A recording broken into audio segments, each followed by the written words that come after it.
ассалому алайкум дӯстон, хуш омадем ба шабакаи мо. дар навори имрӯза оиди беҳтарин ва тозатарин хабарҳо аз ҷаҳони ММА гап мезанем ва пеш аз оғози навор дӯстон аз шумо хоҳиш мекунем ки худи ҳозир дар канал обуна шуда лайк монен. ин кор вақти зиёди шуморо намегира, не ки барои пешравии канали мо кӯмаки хеле зиёд мекуна. ташаккур. акнун биёед наворро оғоз мекунем. шаби гузашта хабар пайдо шуд ки муҳорибаи Макс Холлоуэй бар зидди Яир Родригес барҳам хӯрд. муҳорибаи Макс Холлоуэй ва Яир Родригес бояд ки рӯзи 17 июл дар турнири UFC Fight Night баргузор мегардид, аммо Холлоуэй аз ин муҳориба даст кашид.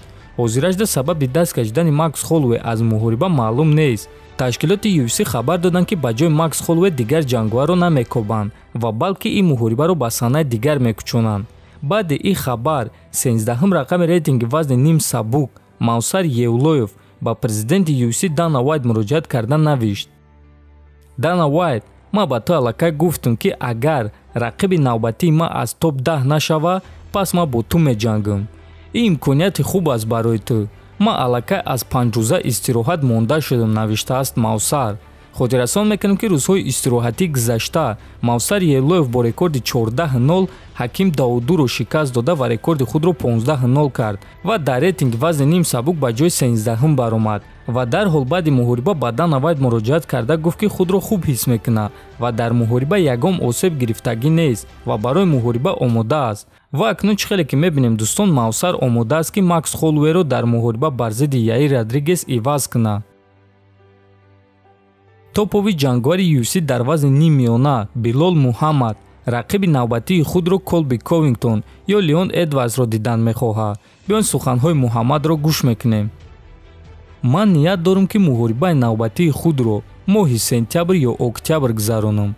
аниқ ман муҳорибаи 5 раунда мехоҳам. ман ҳис карда истодам ки барои дар муҳорибаи асосии турнир баромад кардан сазоворам. ягона шахсоне ки Демианро шикаст дода буданд, онҳо ё чемпион буданд ё ин ки барои унвон қуввоозмоӣ карда буданд. барои ҳамин баъди ғалаба дар муҳориба бо чунин рақиб бояд ки ба ман муҳорибаи 5 раунда диҳанд.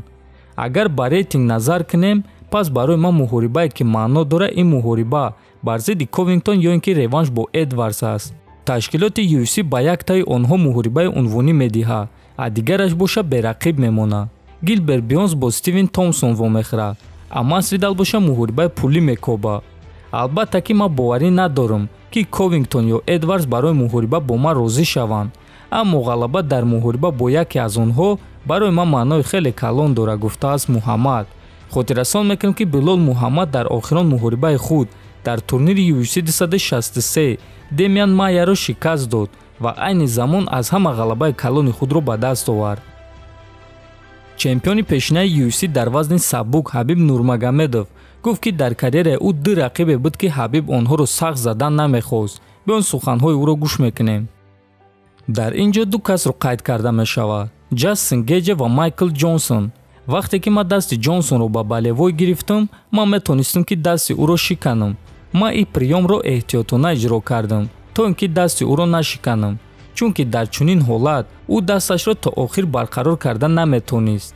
ман ин чиза мефаҳмидам ва барои ҳамин ин корро эҳтиётона кардам. або Гейджи боша, ман аввал дасти ӯро ба балевой гирифтам, аммо баъд ба нафасгир кардан гузаштам. ман фаҳмидам ки ӯ таслим намешавад ва нахостам ки дасти ӯро шиканам. барои ҳамин гардани ӯро гирифта ӯро нафасгир кардам.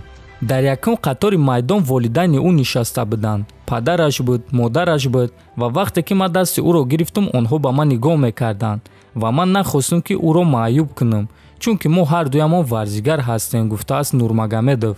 хотиррасон мекунем ки Ҷастин Гейджи пеш аз муҳориба бо Нурмагомедов дар пресс-конференсия гуфта буд ки ҳар дафъа ӯ ба қафас барои куштан ё мурдан мебарояд ва гуфта буд ки ба монанди дигар рақибони Нурмагомедов таслим намешавад ва шояд ки дӯстон аз ҳамин сабаб Нурмагомедов ӯро нафасгир кард то ин ки беҳуш шавад. ҳатман фикротонро нависен, дар канал обуна шавен то боздид хонободу сарбаланд бошен.